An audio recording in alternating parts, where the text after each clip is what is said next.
नॉर्सेट की तैयारी करने की जगी आग, एन प्रेप ने दिया लक्ष्य पाने में साथ। आज बैठी एम्स दिल्ली करके सपने वो साकार, अकाउंट में क्रेडिट होते हर महीने 1 लाख। डॉक्टर न सही पर वो ट्रीट करे रोग, कल सोई थी भूखी और आज थाली में 56 भोग। अस्पताल में मांगने को मदद वो भी आते जिन्हें लगता था होता नहीं नर्सिंग में कुछ भी scope. Hello everyone, welcome back to NPrep. Today we are here for a round table discussion with our toppers और आज बहुत सारे इंटरेस्टिंग बातें हम करने वाले हैं। कुछ इनके सीक्रेट्स जानेंगे, ये कैसे इतनी जल्दी इनको सक्सेस मिल गई, एंड ये भी ज़रूर जानेंगे कि आप किस तरीके से इस जगह तक पहुंच सकते हो। सो मेरे साथ हिम्मत सर भी हैं। सबसे पहले तो सर आप सबको इंट्रोड्यूस करा दीजिए, कौन कौन से बच्चे हैं, कहाँ कहाँ वर्किंग है। बिल्कुल, तो आप सभी लोग ये देख रहे होंगे कि हम जिन लोगों के साथ में बैठे हैं, ठीक है, वो सभी लोग टॉपर्स हैं, नॉर्सेट टॉपर्स हैं, DSSB टॉपर्स हैं। इसका मतलब ये है कि सभी नर्सिंग के टॉपर्स हैं। तो चलिए मैं इंट्रोड्यूस करवा देता हूँ, क्योंकि सभी अपने आप में अभी ये पहले जो है वो छोटे मोटे फटाके थे, ठीक है, अभी ये बड़ी मिसाइल के रूप में जो है वो उभर के आए हैं आपके सामने। तो मेरे जो पास में बैठे हैं ये रोशना जी हैं और ये नर्सिंग ऑफिसर एम्स ऋषिकेश के अंदर है।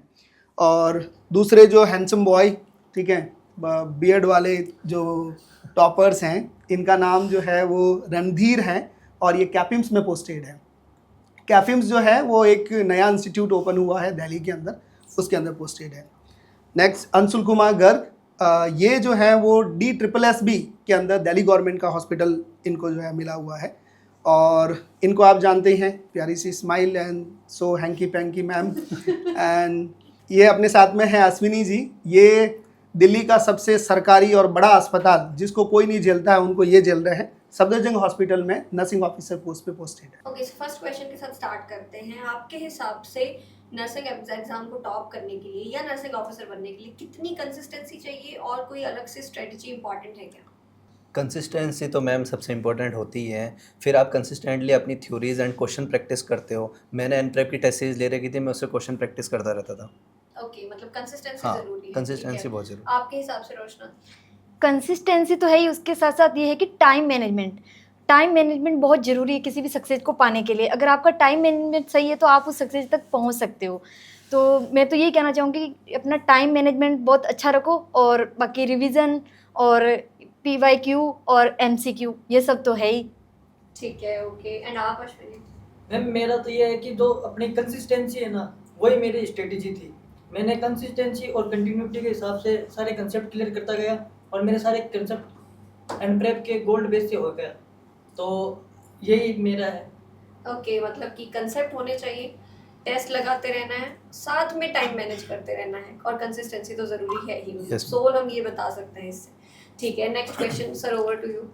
तो आप सभी लोग जो है वो एनप्रेप प्लेटफॉर्म पे जुड़े हुए हैं, तो आप सभी लोगों से मैं एक ही क्वेश्चन पूछना चाहूँगा कि आपने रैपिड यूज़ किया है, आपने गोल्ड यूज़ किया है, तो ये दोनों कब यूज़ करने चाहिए? किस टाइम में आपको रैपिड यूज़ करना है, किस टाइम में आपको एनप्रेप गोल्ड बैच में जाना चाहिए?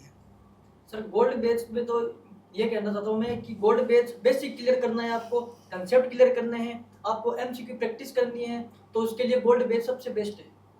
ओके, अंशुल आपका क्या मानना है? सर इसका मानना ये है कि जैसे कि अपने कोई अपन थ्योरी पूरा पढ़ चुके हैं, तो जब रेपिटेशन कोर्स है तो समराइज कोर्स कर रखा है अपन ने कि अब 100 आवर्स में आप एक मतलब बिल्कुल एक समरी पढ़ सकते हो कि एग्जाम पे लास्ट मिनट में आपको जब लास्ट टाइम जो बोलते हैं LMR लास्ट मिनट रिवीजन एक अपना वो समराइज कर रखा है। तो बेस्ट है कि आप रेपिटेशन कोर्स से आप पढ़ सकते हो उसको आराम से। ओके, सो नेक्स्ट क्वेश्चन है कि अगर कोई BSc नर्सिंग का स्टूडेंट है जो अभी प्रिपेयर कर रहा है या पढ़ रहा है अभी या कंप्लीट कर चुका है, आपसे मिलता है and he asks for your advice, तो आप उसे पहली एडवाइस क्या दोगे? पहले तो ये जैसे उनकी BSc नर्सिंग चल रही है, उनके साथ साथ में जो उनके सब्जेक्ट है, जैसे 3rd ईयर 4th ईयर में जो सब्जेक्ट होती है मेजर स्कोरिंग सब्जेक्ट है, तो 3rd ईयर 4th ईयर के साथ उन्हें कोचिंग स्टार्ट कर देनी चाहिए। जैसे मैंने 4th ईयर के साथ कोचिंग स्टार्ट कर दी थी, मेरे को पहले ज़्यादा पता नहीं था इसके बारे में, तो मैंने 4th ईयर के साथ स्टार्ट कर दी, जिसके बेसिस पे आपकी थ्योरी कंप्लीट हो जाती है, आपके कंसेप्ट सही हो जाते हैं, उसके बाद में आप क्वेश्चन प्रैक्टिस कर सकते हो ईजिली। ओके, मतलब स्टार्ट अर्ली, जल्दी शुरू हाँ। कर देना चाहिए। ठीक है, वेरी गुड। ओके, रोशना आपसे पूछे तो आप क्या बताएंगे? मैं ये कहना चाहूँगी कि नर्सिंग के साथ साथ भी नॉर्सेट की तैयारी करी जा सकती है। उसके लिए बहुत सारे ऑनलाइन प्लेटफॉर्म हैं जिनके थ्रू अपन ऑनलाइन कोचिंग लेके नॉर्सेट के लिए प्रिपेयर कर सकते हैं। जैसे मैंने भी 3rd ईयर से प्रिपरेशन स्टार्ट कर ली थी, तो इधर मेरी कॉलेज भी चल रहा था और नॉर्सेट के लिए प्रिपेयर भी करा था मैंने। तो मैंने ऑनलाइन एनप्रेप का बैच ले लिया था, तो उसी से मैंने अपनी पढ़ाई कंटिन्यू रखी थी और साथ साथ मेरा कॉलेज भी हो गया और मेरा नॉर्थ सेट के लिए प्रिपरेशन भी हो गई और मैंने नॉर्थ सेट भी क्रैक कर लिया। ओके, आपने फर्स्ट अटेम्प्ट में क्रैक किया, इसका मतलब दोनों चीज़ें साथ में करी जा सकती हैं। बिल्कुल। ठीक है, एंड अंशु आपका क्या टेक है इस पर? मैम इसमें ये है कि जैसे नर्सिंग पास आउट होने के बाद में जो स्टूडेंट का डाउट होता है कि नर्सिंग पास आउट तो कर लिया, एग्जाम क्लियर कैसे होगा, तो पहले उन्हें बेसिक क्लियर करें।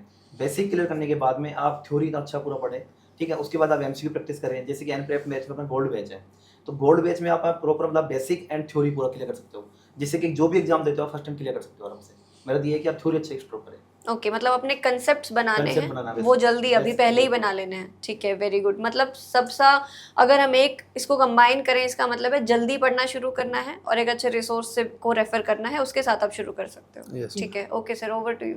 तो चलिए, सभी काफ़ी धीमे धीमे से क्वेश्चन हो गए हैं, थोड़ा सा एनर्जेटिक सेशन करते हैं। और मैं यूट्यूब पे भी सेशन करता हूँ, तो जो है वो ये करते रहता है कि रैपिड फायर सेशन करते हैं। ये फटाफट से जवाब देना है कि जो दिमाग में है वो पहला आंसर आपको करना है। तैयार हैं सभी लोग? Yes sir. चलिएगा। नोट्स कब से बनाने स्टार्ट करने चाहिए रोशना? 3rd ईयर से। 3rd year college time. College time जब जागो तभी सवेरा। हाँ, ये सबसे बेस्ट था, मैं यही बोलने वाली थी। ठीक है, नेक्स्ट ये बताओ कि कोई ऐसी मोटिवेशनल लाइन थी क्या जिसने तुम्हें through out your journey preparation motivated रखा, या तुम यही सुनते थे कि इसीलिए पढ़ रहा हूँ बस मैं? कोई ऐसी लाइन थी जो तुम्हें अभी भी याद है? मैम मेरे माता पिता मोटिवेशन थे और मेरे को वो सपना था कि मेरे पिता को गाड़ी में बिठाना है, बस वही मेरे लिए मोटिवेशन था। ओके, एंड आपका? मैम जो घर वालों का एक सपना पूरा करना एंड गांव वालों के ताने थे, जो टॉन्स थे, ठीक है, वो गांव तानों थे कि जॉब नहीं लगेगा कभी, उनको पूरा करना था। ओके, आपका? रख हौसला वो मंजर भी आएगा, प्यासे के पास चल के समंदर भी आएगा, हो के ना बैठ मायूस यूं मंजिल के मुसाफिर, मंजिल भी मिलेगी और मिलने का मजा भी आएगा। Very good, nice. और आपका?